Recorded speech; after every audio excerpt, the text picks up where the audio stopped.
Bonjour, pour ce nouvel épisode, j'ai le plaisir de recevoir Yael Bloch. Yael est professeure de yoga et auteure de livres sur ce sujet.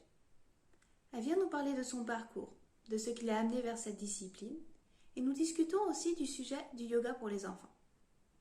A tout de suite avec Yael.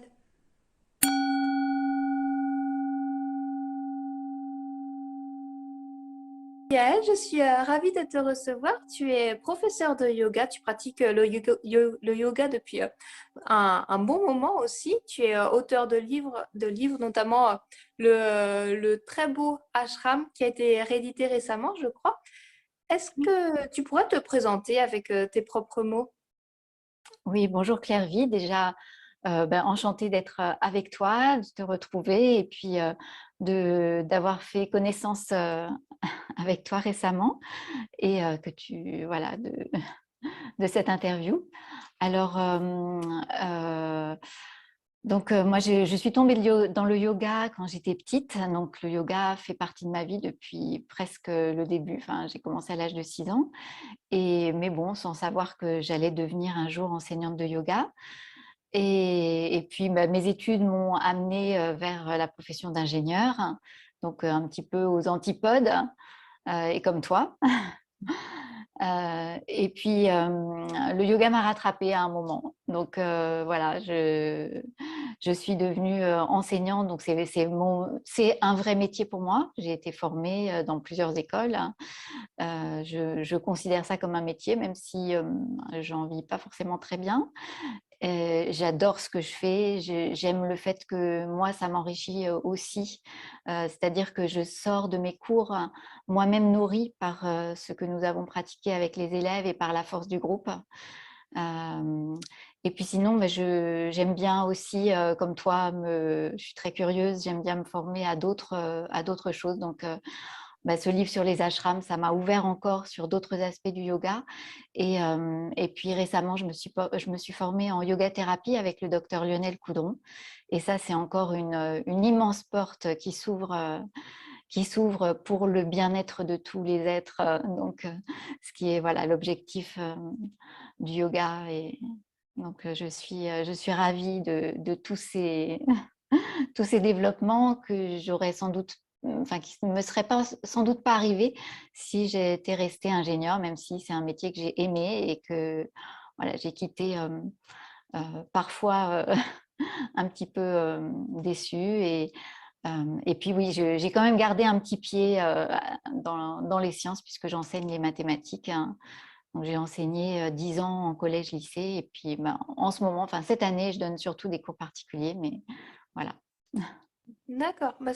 On voit que tu as un parcours très riche et très varié avec le yoga et j'avais envie de commencer à le dérouler depuis peut-être le début. Tu dis que tu as commencé à 6 ans. Tu pourrais nous parler de ta vision du yoga à 6 ans et comment on commence à 6 ans? Alors, à 6 ans, mes parents nous avaient inscrits mes frères et moi, donc mes frères ont commencé encore plus jeunes parce que c'est des petits frères, à un cours de yoga. Eux-mêmes pratiquaient. Moi, je suis née en 66, donc c'est l'époque où il y a une première vague de démocratisation du yoga. Et donc, j'ai fait partie de cette vague, en fait. Donc, nous, on pratiquait chez une enseignante formée chez Sri Mahesh, qui était, voilà, à l'époque, et qui reste d'ailleurs, ça reste une grande école. Il a quitté son corps maintenant, mais ça reste elle est encore, elle existe encore, hein, cette école. Et donc, une des enseignantes formée chez Sri Mahesh donnait des cours pour enfants. Donc, on était un petit groupe, 4-5, dont mes deux frères et moi. Et pour moi, c'était surtout postural. C'était difficile hein, parce que j'étais pas très souple. Enfin, je suis pas très souple en fait. Donc, euh, mais, euh, mais je me souviens encore aujourd'hui de cette prof, de la façon dont elle disait et détendez-vous. Et donc, on avait aussi des parties de relaxation. Et ça s'est complètement ancré en moi. Et je sais qu'il y avait quelque chose qui se passait quand elle disait ça. Et qu'il y avait voilà, un accent spécial. Enfin, elle était d'ailleurs d'origine étrangère. Et vraiment, dans mes cours, j'essaye de faire transmettre la même chose que ce que j'ai reçu petite, de se détendez-vous. quelque chose qui lâche dans le corps, hein. D'accord. Et ensuite, tu as continué le yoga pendant toute ta jeunesse, pendant toute ton enfance? Alors, on and off, je dirais, c'est-à-dire il y a des années où je pratiquais, et puis des années où j'arrêtais. C'était pas quelque chose de suivi ni d'intense. C'était pas voilà 3 séances par semaine ou 5 séances par semaine. C'était une séance par semaine et pas tous les ans. Voilà, ça, de temps en temps, ça me reprenait et puis j'arrêtais à nouveau. Et en fait, j'ai vraiment repris une pratique plus intense, plus régulière d'année en année quand j'ai attendu mes enfants. On habitait en Allemagne à cette époque-là parce on a bougé un petit peu. On était expatriés en Allemagne et donc enceinte des enfants, voilà, dans un pays où il y avait en tout cas à l'époque, et je pense que c'est encore le cas aujourd'hui, beaucoup d'offres pour les mères enceintes et pour les mères avec leurs enfants petits, parce que toutes les mamans allemandes s'arrêtent au moins un an de travailler, quel que soit leur niveau de responsabilité dans leur poste. Et donc, j'ai beaucoup aimé être en Allemagne parce que ça m'a permis de suivre le rythme allemand, de me mettre à l'écoute de mes enfants et de me libérer pour eux, ce que j'aurais jamais fait sans doute en France parce que c'était pas ce que faisaient mes amis. Et voilà, donc j'ai vraiment eu beaucoup de chance parce que ce qui se passe autour de la petite enfance en Allemagne correspondait beaucoup plus à ce qui m'appelait moi que ce qui se faisait en France à l'époque et ce qui se fait encore aujourd'hui d'ailleurs. Voilà, ça, je crois que ça n'a pas tellement changé. Et Oui. voilà, donc yoga en préparation d'accouchement. Et puis, en fait, j'ai switché directement, c'est-à-dire, j'ai même pas, je crois que j'ai même pas sauté une semaine de cours. Je suis passée directement en cours maman-bébé. Et puis, j'ai recommencé parce que les enfants sont rapprochés. Du coup, ça a été voilà, une série comme ça. Et puis après le moment où je me suis vraiment formée, on était là aux États-Unis pour le coup, quelques années plus tard, pas très longtemps, voilà, à peu près 3 ans plus tard, après avoir quitté l'Allemagne, on était aux États-Unis et là, je n'avais pas le droit de travailler, donc je ne pouvais pas reprendre mon travail d'ingénieur parce que je n'avais pas la carte verte. C'était réservé à celui du couple qui venait aux États-Unis. Et ça aurait été trop compliqué de trouver une boîte française qui m'envoie aux États-Unis avec les 3 enfants. Enfin voilà, j'ai essayé un petit peu, puis pas très longtemps. Mais c'était l'époque où je comptais retravailler, donc ça m'embêtait un petit peu quand même parce que mon dernier rentrait à l'école maternelle, c'est-à-dire que j'avais beaucoup plus de temps en fait. Et j'ai décidé, voilà, hasard de rencontre, je me suis mise en tête, on était à New York, et je me suis mise en tête de courir le marathon. Et ça m'a pas du tout réussi. J'ai jamais couru le marathon. J'ai fini au bout d'un mois et demi avec un terrible mal de dos. J'ai dû aller consulter et puis là, les médecins m'ont dit: «Madame, on ne peut rien faire pour vous. Il y a deux vertèbres qui ont un problème». Je n'ai pas bien compris ce que c'était comme problème, mais grosso modo, ce que j'ai très bien compris, c'est il faut remuscler en douceur autour des vertèbres. Et alors là, voilà, il y a eu un tilt dans ma tête. C'était très clair que yoga, la direction, c'était le yoga. Voilà, le yoga se représentait à moi d'une manière magistrale. J'ai cherché un cours de yoga dans les parages. J'ai trouvé, je suis allée à 2 séances. Au bout de 2 séances, je n'avais plus du tout mal au dos. Et là, je me suis dit, bon, bah, c'est clair, je m'inscris, et je me suis inscrite directement pour être formée par cette enseignante. Et donc, ça a été ma première formation dans la lignée Iyengar, première formation de yoga. Et puis, voilà. Ensuite, en rentrant en France, j'ai mon deuxième fils qui a eu des problèmes. On est rentré en milieu d'année. Ils étaient, comme on avait été en Allemagne, on les avait mis dans une école germano-américaine. Et, et donc, le deuxième était en CP. Donc, il avait dans l'école allemande, elle commence très très lentement le CP, l'école élémentaire, hein, ça commence tout doucement. Donc, ils avaient la moitié, enfin, on était aux 2/3 de l'alphabet en majuscule. En France, ils avaient fini, ils savaient écrire en attaché, ils connaissaient toutes les lettres. Et je me souviendrai toujours des premiers devoirs où je me suis dit non mais là on ne peut pas rattraper, ça n'est pas possible. Et donc je suis allée voir la maîtresse en lui disant ça. Elle m'a dit ah mais madame c'est sa classe d'âge, hein. Mais il va rattraper. Mm. Oui, Voilà. oui. Et puis bah, on a eu Mm. beaucoup de mal et je dirais jusqu'en terminale ça a été compliqué, mais ça m'a en tout cas ça m'a c'est vraiment ce qui m'a encouragée à continuer dans la voie du yoga et à choisir entre yoga et ingénieur. Voilà. D'accord.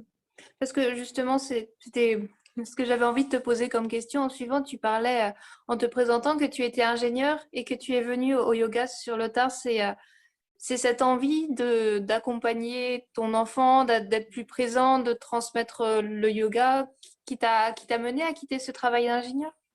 Oui, en fait, je l'avais quitté depuis un petit bout de temps déjà, mais je savais que j'étais encore, voilà, je pouvais reprendre. J'avais fait une thèse donc en Allemagne.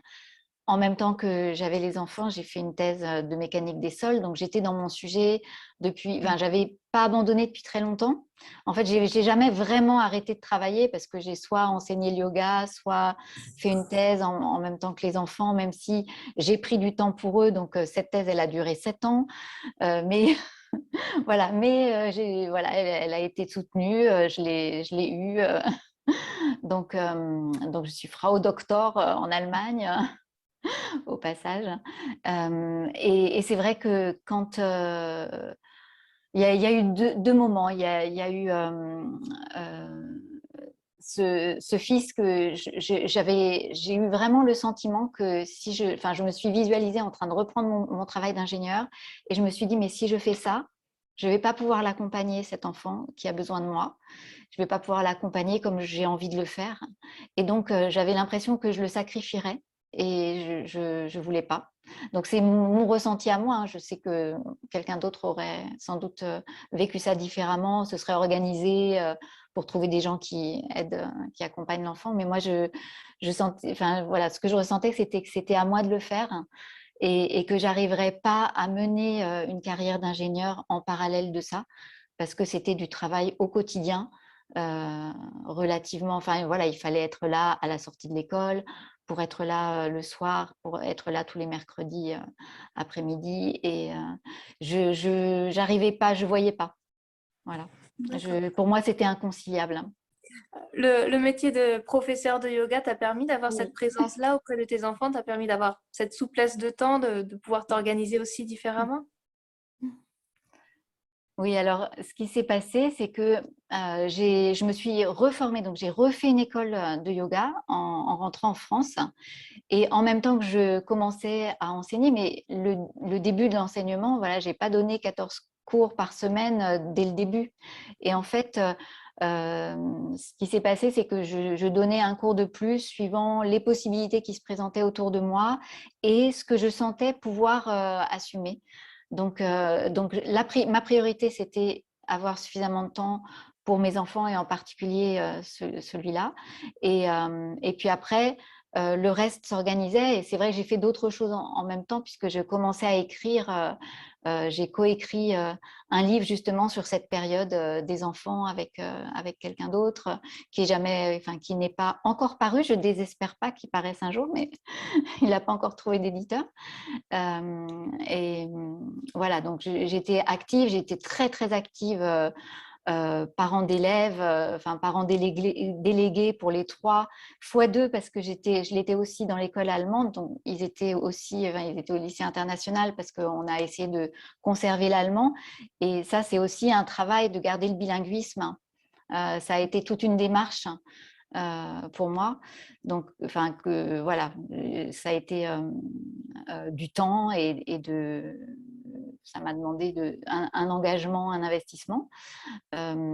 Et c'est réussi puisqu'aujourd'hui, c'est des adultes qui sont restés trilingues, voire plus. Donc, je regrette pas du tout. D'accord. Et toi, ta pratique personnelle de yoga dans cette période, elle était comment? Ou et même à ce jour, comment tu pratiques le yoga? Alors, à l'époque et maintenant hein, aussi, je sors mon tapis, je déroule mon tapis et puis je pratique. J'ai pas forcément une grande régularité, c'est-à-dire j'ai pas une structure très précise parce que je suis pas vraiment du matin et quand j'ai des choses le matin, ma pratique elle se décale. C'est pas une pratique excessivement longue, c'est plutôt des moments de pratique, hein, donc avec parfois un yoga nidra. Je pratique le yoga de l'énergie, donc je vais faire une ou deux séries du yoga de l'énergie. C'est des séries qui sont un petit peu plus qui sont plus complètes en fait que la salutation au soleil, mais c'est 10 minutes que je complète avec quelques postures, donc c'est pas des heures de pratique.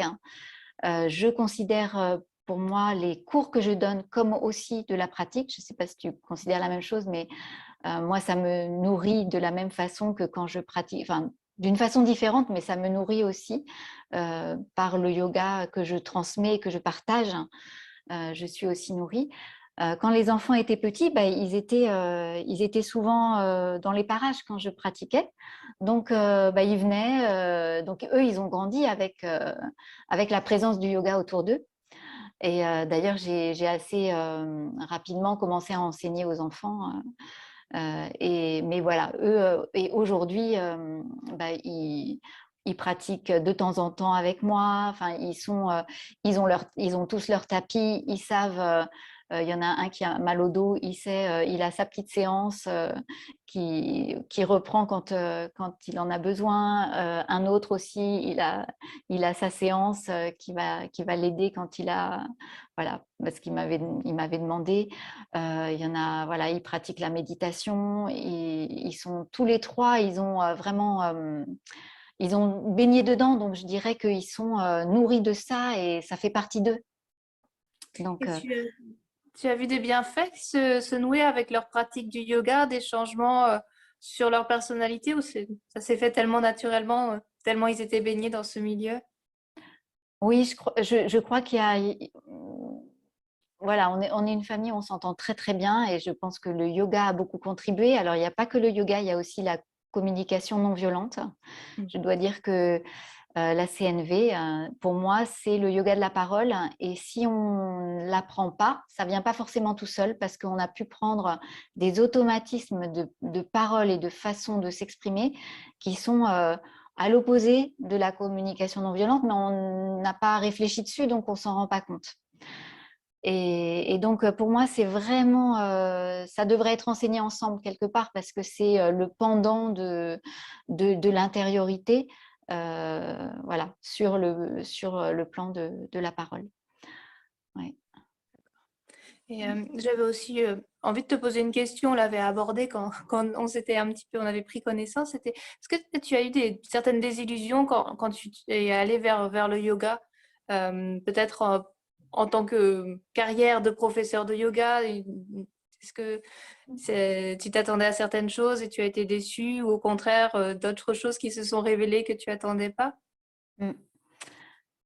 Alors, dans les révélations, je dois dire que moi, je suis quelqu'un un petit peu mystique. Je sens qu'il y a la présence de quelque chose de plus grand. Je ne sais pas si c'est Dieu, mais voilà, c'est quelque chose qui m'habite. Et je cherchais, c'était une époque où j'ai cherché dans les religions des réponses à ça, enfin des guides. Et en fait, j'ai trouvé dans le yoga.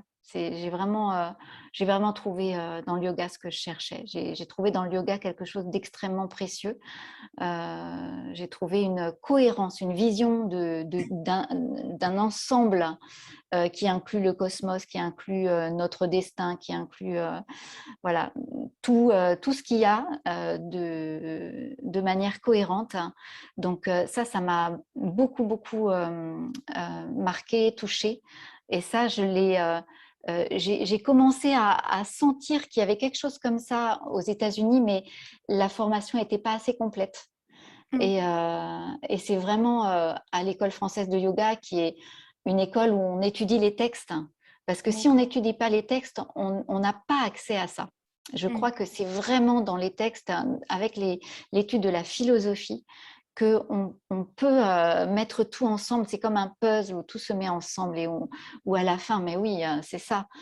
Voilà, ça j'ai vraiment, ça a été voilà, ça a été une découverte fantastique. Donc c'est ce qui fait que j'encourage vraiment les gens qui veulent se former en yoga à pas faire une école de 200 heures, parce que c'est pas assez pour avoir cette globalité-là que j'ai eu la chance de recevoir.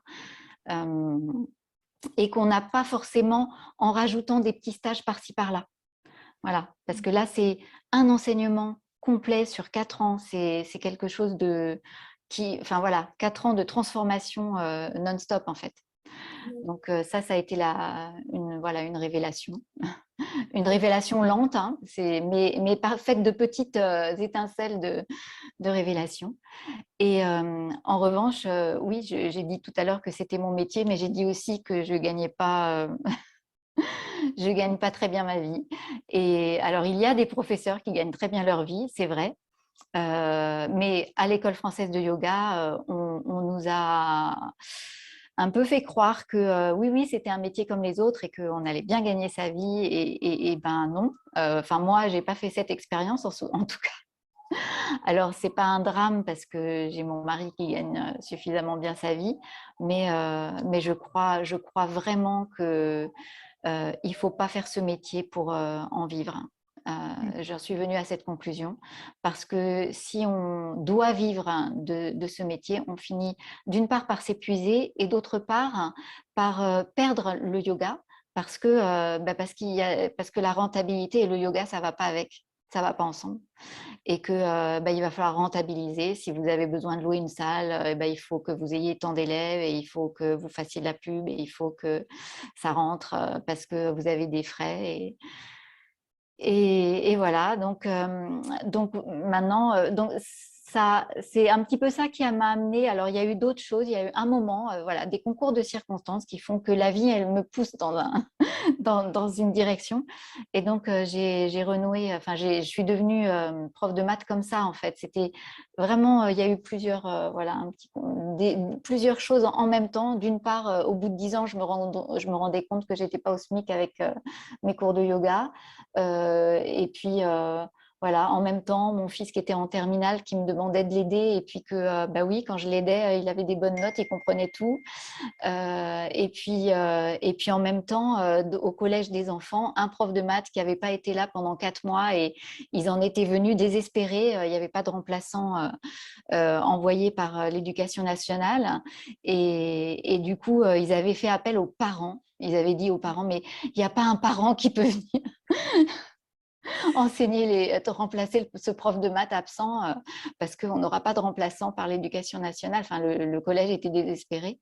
Et puis tout ça, voilà, de fil en aiguille, à la rentrée suivante, j'étais à l'Académie de Versailles pour devenir remplaçante. Et puis, voilà, depuis, j'enseigne en collège ou lycée, collège-lycée. Et Voilà. tu te sens équilibrée avec cette double carrière, on va dire, même toutes ces occupations, ça te permet de trouver ton équilibre à la fois Oui. professionnel, financier, oui. Oui, alors financier, j'ai choisi des choses qui sont pas très rémunératrices en fait. Tout ce que je fais. Mais bon, c'est vraiment équilibré maintenant parce que en fait, quand on n'est que prof de yoga, on est tout le temps dans le corps, dans donner de son corps. Et, moi, c'était trop. Enfin, quand je dis que je gagnais pas le SMIC, je donnais que 14 heures de cours par semaine. Mais bon, il y a les préparations. Mais c'est vrai que ça fait pas l'équivalent d'un temps plein, en fait. Mais j'aurais pas pu donner plus. Et donc aujourd'hui, entre l'écriture, avec les recherches, voilà, les interviews que je donne aussi pour écrire, parce que j'interviewe des gens, les recherches bibliographiques, les lectures, l'écriture. Ça, c'est pour la partie voilà, auteur. Puis la yoga thérapie, où je suis en séance individuelle avec les gens. Ah oui, je ne sais plus si j'ai parlé de la yoga thérapie déjà, mais voilà, si j'en ai parlé. Donc la yoga thérapie où je suis voilà, avec une personne en particulier. Et puis prof de maths où je suis aussi soit en classe quand je suis en lycée, soit en cours particulier aussi. Et puis les cours de yoga, oui, pour moi, c'est en tout cas au niveau de mon ressenti, c'est très, très équilibré. Voilà, après, au niveau pécunier, c'est autre chose, mais, mais voilà, c'est bien. C'est bien parce que je suis complètement maintenant détendue par rapport à ce que je peux gagner avec le yoga. En fait, je regarde même pas, c'est pas grave, c'est pas important. D'accord. Et aux personnes qui auraient peut-être un syndrome d'imposteur, justement, être prof de yoga, je sais que c'est parfois le cas pour moi aussi. Je donne seulement 2 cours par semaine et à côté, j'ai mon métier d'ingénieur et du coup, prof de yoga, je me sens peut-être moins légitime qu'une autre personne qui ferait ça à temps plein ou pour laquelle ce serait vraiment son unique activité. Tu répondrais quoi ou tu conseillerais quoi à ces personnes? Non, moi je me souviens d'une prof qui nous disait quand vous donnez un cours de yoga, il y a vous, il y a les élèves et il y a le yoga. Et voilà, je pense que c'est ma réponse, c'est-à-dire que c'est le yoga que tu transmets. Et toi, si tu es habité par ce que tu transmets, c'est ça qui compte.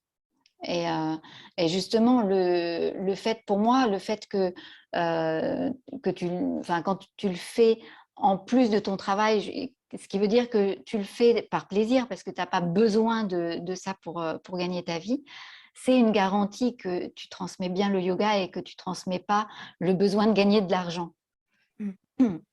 Donc, je dirais que détends-toi là-dessus parce qu'il y a beaucoup d'enseignants de yoga il y a quelque chose de faux dans leur transmission parce qu'ils attendent, il y a un intérêt derrière, il y a un besoin de rentabilité et qui est incompatible avec une transmission authentique du yoga pour moi. D'accord. Voilà. Merci pour ta réponse. Et c'est vrai que dans ton parcours, tu avais parlé de la yoga thérapie à laquelle tu t'étais formée. Peut-être tu peux nous en parler un petit peu de ce que c'est plus précisément la yoga thérapie? Alors, donc, ça n'est pas un métier répertorié, c'est-à-dire qu'il n'y a pas de guidelines pour dire voilà, la yoga thérapie, c'est ça, ça, ça. Donc, tu ne peux pas parler de yoga thérapie en général. Donc, moi, je vais parler de là où j'ai été formée avec le docteur Lionel Coudron, qui propose une formation de 2 ans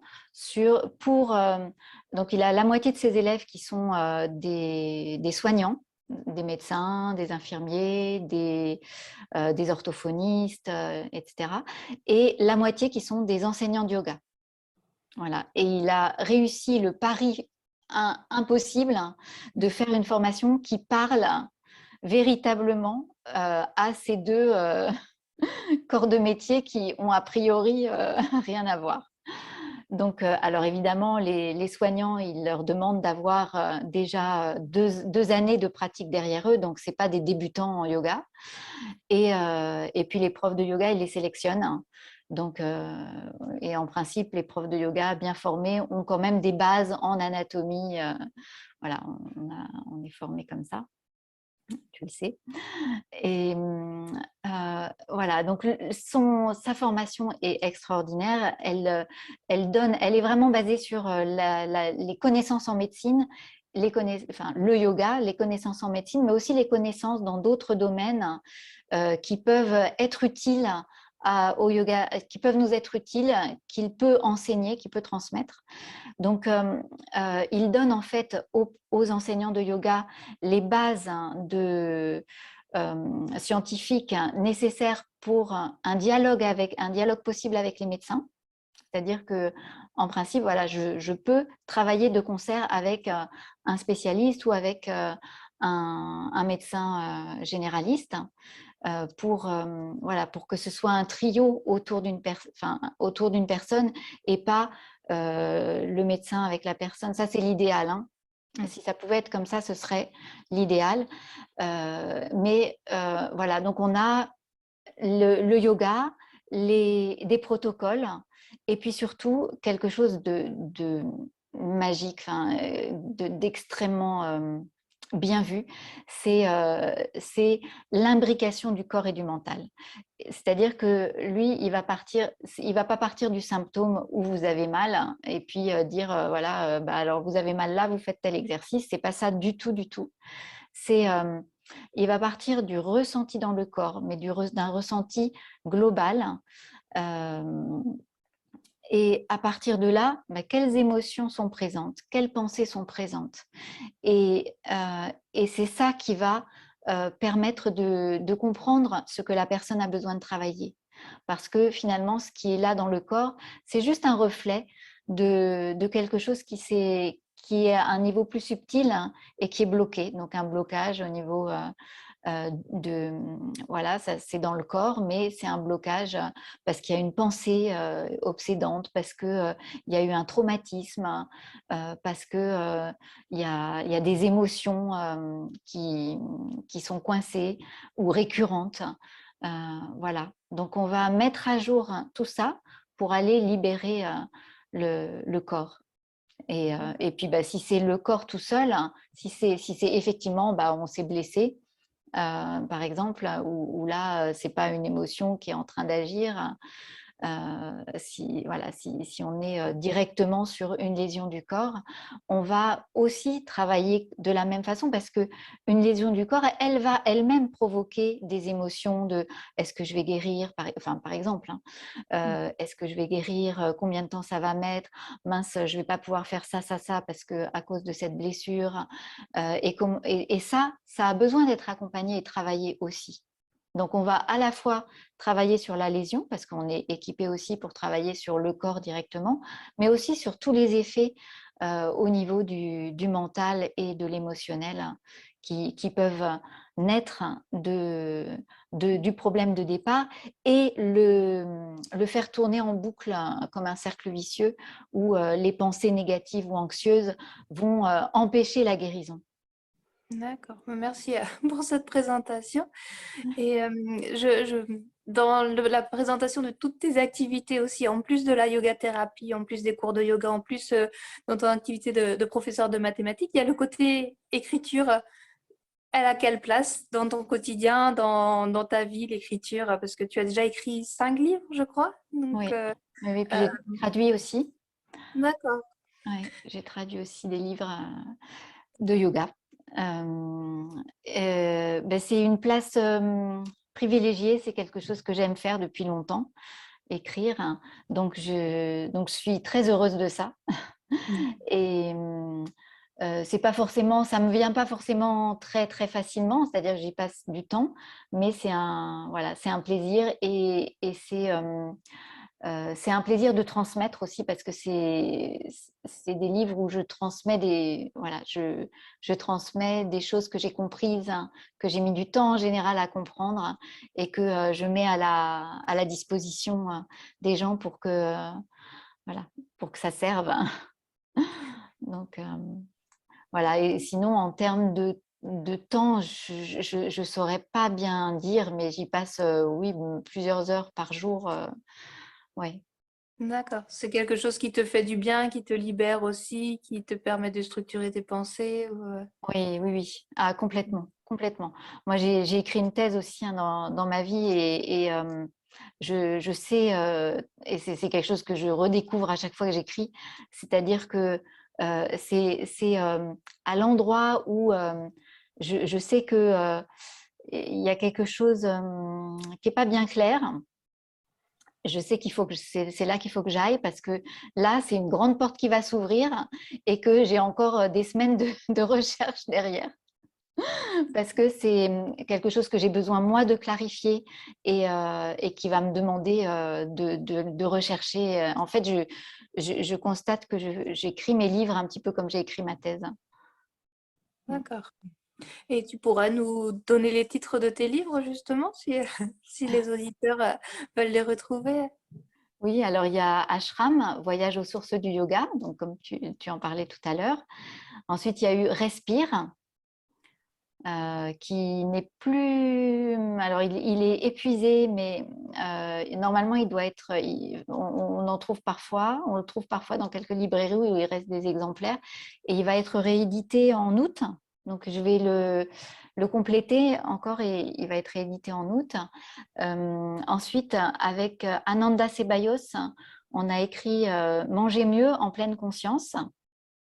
Donc, dans celui-là, dans Respire, il y a une séance de yoga. Dans Manger mieux en pleine conscience, non, mais il y a des petites séances d'autocompassion en pleine conscience. Et donc ça a été une belle aventure aussi, ce livre.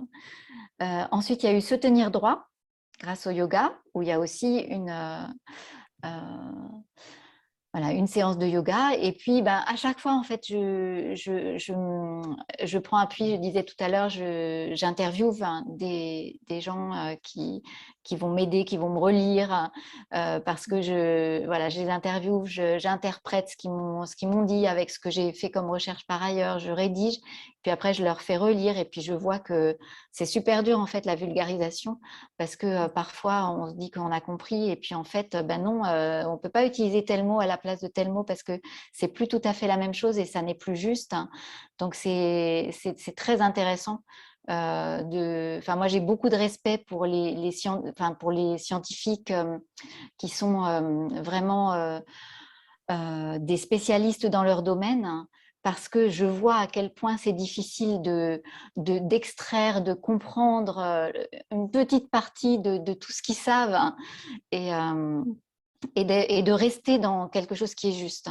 Donc, bon, moi, j'essaye. C'est mon, je pense, l'authenticité à laquelle on est formé en France en tant qu'ingénieur. Je crois qu'on a vraiment une formation très belle là-dessus, où on a une rigueur scientifique. Donc, j'essaye d'appliquer ça dans mes livres. Voilà, ensuite, donc j'ai un peu dévié, j'étais à Se tenir droit. Donc, oui, parce que je voulais rendre hommage aux scientifiques qui m'ont aidé dans Respire. Ananda Ceballos, qui a été la co-auteure, mais qui est la spécialiste de ce livre. Un paléo-anthropologue qui m'a aidé parce que dans Se tenir droit, il y a tout le début qui est sur comment on est arrivé à se redresser comme ça, qu'est-ce qui a été en jeu. C'est passionnant, c'est vraiment passionnant. Comment est-ce qu'on se redresse aussi de tout petit. Là, en un an, on passe d'une petite larve qui gigote et qui peut rien faire à un petit être qui se tient debout sur ses deux pieds. Enfin, c'est incroyable en fait. Et c'est magnifique. Et comment ça se place, comment ça se met en place tout ça, c'est juste magique. Et les scientifiques ont étudié ça, donc on sait comment ça, qu'est-ce qu'il faut, de quoi on a besoin pour que ça ait lieu, tout ça, ce miracle.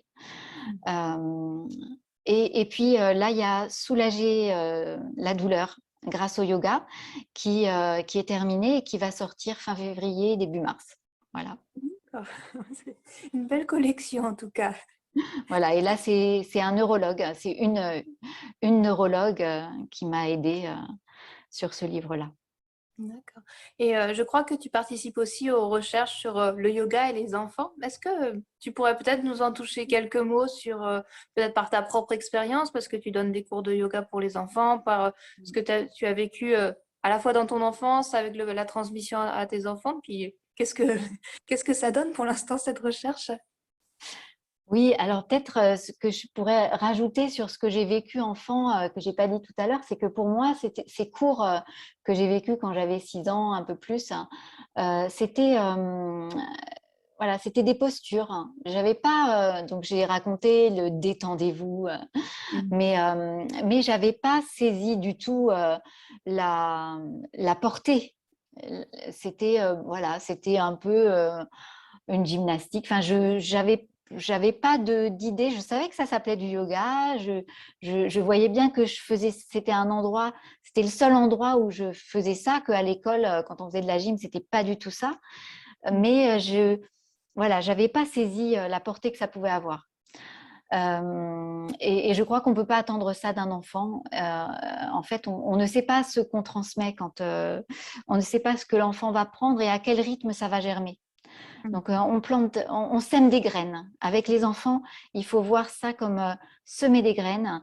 Et le plus important, je crois, c'est la bienveillance. Et c'est pour ça que enseigner aux enfants, c'est très difficile parce que il faut rester dans la bienveillance tout le temps. Sinon, on quitte le yoga. On n'est plus dans ahimsa, la non-violence. Mais là, c'est même au-delà de la non-violence. C'est vraiment rester dans la bienveillance. Et c'est pas si simple, hein. Surtout quand on a un petit groupe et puis qu'il y en a voilà, qui mettent un peu le bazar. Mais voilà, c'est tout un travail. Et c'est vrai que quand j'ai fait l'école de yoga, donc c'était une époque où je pratiquais à la maison avec mes enfants à côté, donc ils faisaient un peu de yoga avec moi. J'ai eu l'occasion de traduire un des premiers livres pour enfants de l'allemand au français. Un livre magnifique qui est pour moi toujours le plus beau livre de yoga pour enfants, c'est Léa et le chat yogi de Ursula Carven. Que je conseille. Voilà, très beau cadeau de Noël, si jamais. Très beau cadeau tout court. Très, très beau livre où il y a le meilleur du yoga et de l'éducation allemande. Donc, voilà, c'est inspirant. Et puis, voilà, sachant ça, la directrice de l'école française de yoga m'a proposé de faire partie du groupe de recherche yoga et enfants. Donc, depuis 2005, hein, je coordonne, enfin, je participe à ce groupe et je le coordonne. Et donc, on est un groupe on a varié entre 3 et 5 personnes. En ce moment, on est 4. On enseigne un module donc on a mis en place un enseignement pour les futurs professeurs ou pour les professeurs déjà en activité. Enfin les enseignants déjà en activité, et c'est donc c'est au sein de l'école française de yoga, donc c'est pour les personnes qui sont en formation en 4e année à l'école française de yoga. Elles ont cette possibilité de se former pour le public enfant. Et sinon, on a un séminaire qui, lui, est accessible à tous les enseignants de yoga, mais il faut être, adhérent FNEI, adhérent à la Fédération nationale des enseignants de yoga. Donc, l'année où où quelqu'un ou un enseignant veut faire ce stage, il faut qu'il soit membre de la FNEI pour pouvoir participer. Mais voilà, c'est toute une semaine de séminaires qu'on co-anime donc avec tout le groupe, hein, et puis des intervenants extérieurs, hein, voilà. Et puis sinon, c'est voilà, avec la pratique, mais c'est vrai qu'on a besoin d'être guidé, de pouvoir échanger, parce que c'est enseigner aux enfants, c'est quelque chose qui bouscule, hein.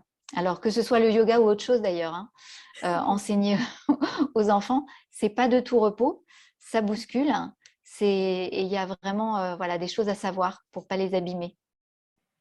Et tu vois que ça bouge un petit peu dans ce milieu du yoga pour enfants? Parce que j'ai l'impression que c'est devenu un peu, enfin, de plus en plus commun que les écoles proposent des temps de méditation, que ce soit même les maîtresses directement qui le font. Tu as senti aussi ce changement? Ah oui, oui, complètement. D'ailleurs, le RI, qui est l'organisme de recherche pour le yoga dans l'éducation, eux, ils ont carrément obtenu un agrément. Donc, ils forment des enseignants pour enseigner le yoga à l'école. Et eux, ils ont un agrément éducation nationale. Donc, c'est complètement, voilà, c'est de plus en plus reconnu. Il y a eu aussi à un moment les temps périscolaires qui sont apparus. Et alors là, ça a été un bouleversement total parce que donc ça a changé maintenant, hein, mais à ce moment-là, donc il y a, je sais pas, 7-8 ans, quelque chose comme ça, nous, on a vu dans les personnes qui participaient à nos formations, on a vu les enseignants qui massivement étaient partis enseigner le yoga dans les écoles, dans des conditions catastrophiques, mais voilà, en donnant beaucoup d'elles-mêmes, parce que c'est surtout des femmes, mais bon, des hommes aussi, donnant beaucoup d'eux-mêmes ou d'elles-mêmes, voilà, c'était très difficile. Enfin, les retours qu'on a de cette époque-là, c'est pas des retours faciles du tout, mais n'empêche que le yoga est rentré mais massivement dans l'école à ce moment-là. Et donc aujourd'hui, vous n'avez presque pas un enfant de cette génération qui ne sait pas ce que c'est que le yoga, qui n'a pas fait un seul cours dans sa vie. Ça n'existe plus. Donc ça, c'est un revirement total des données. Donc les enfants, voilà, ils savent ce qu'est le yoga. Et c'est vrai qu'il y a de plus en plus d'enseignants qui sont formés eux-mêmes, hein, donc qui commencent à introduire, formés à la méditation de pleine conscience, à la philosophie aussi, ça rejoint un petit peu, ou au yoga, et qui commencent par eux-mêmes à introduire des petits moments comme ça dans leur classe, des gens qui vont se former au RI, qui viennent se former avec nous, qui vont se former dans d'autres, il y a d'autres écoles de yoga qui enseignent le yoga pour enfants, et puis il y a de plus en plus de proviseurs, de directeurs d'écoles qui intègrent, qui incitent à intégrer ça, ou qui eux-mêmes font la démarche d'aller chercher des profs de yoga pour venir sur le temps scolaire enseigner le yoga aux enfants. C'est ce que je fais ici à Bucarest. J'habite à Bucarest. On a l'école française de yoga où depuis plusieurs années, avec plusieurs enseignants, on vient sur le temps scolaire enseigner le yoga aux élèves en demi-classe. Donc, on est dans des très bonnes conditions avec une superbe salle. Et, et, euh, et donc, on donne des cours à toutes les maternelles. Tous les enfants de maternelle ont une période, donc c'est entre 2 vacances, toute une période où ils vont avoir 6 séances de yoga d'une semaine sur l'autre. Et maintenant, on est en train d'étendre ça au CP. Cette année, on commence avec les CP. Donc, oui, c'est en train de venir. C'est sûr, on sent bien qu'on a besoin. Et ça vient aussi, voilà, c'est plus général. On se rend compte qu'il y en a besoin pour les enfants, mais on en a besoin aussi pour les adultes. Enfin, on en a tous besoin, en fait. C'est de belles perspectives en tout cas. Oui. Peut-être pour finir cette interview, tu as des projets pour la suite à moyen, long terme ou court terme, même des envies? Alors, développer, enfin continuer ce que je suis en train de faire parce que ça me plaît comme ça, et puis c'est déjà bien rempli. Là, il y a un prochain livre, donc là pour l'instant, je vais m'atteler à enrichir Respire, à le relire, à le remettre à jour, hein. Mais après, je vais passer sur un nouveau livre, hein, et voilà, qui me tient à cœur et qui me réjouit d'avance aussi. Et puis voilà, je vais continuer avec la yoga thérapie, avec l'enseignement des mathématiques, hein, l'enseignement du yoga. Voilà, tout ça, voilà, j'ai trouvé mon équilibre avec ça, donc j'ai pas envie de changer. Merci beaucoup Yael pour cette discussion. C'était passionnant, c'était très ouvert et très riche. Merci beaucoup et puis à très bientôt. Merci beaucoup Claire-Vie aussi de ton invitation et puis de cette discussion.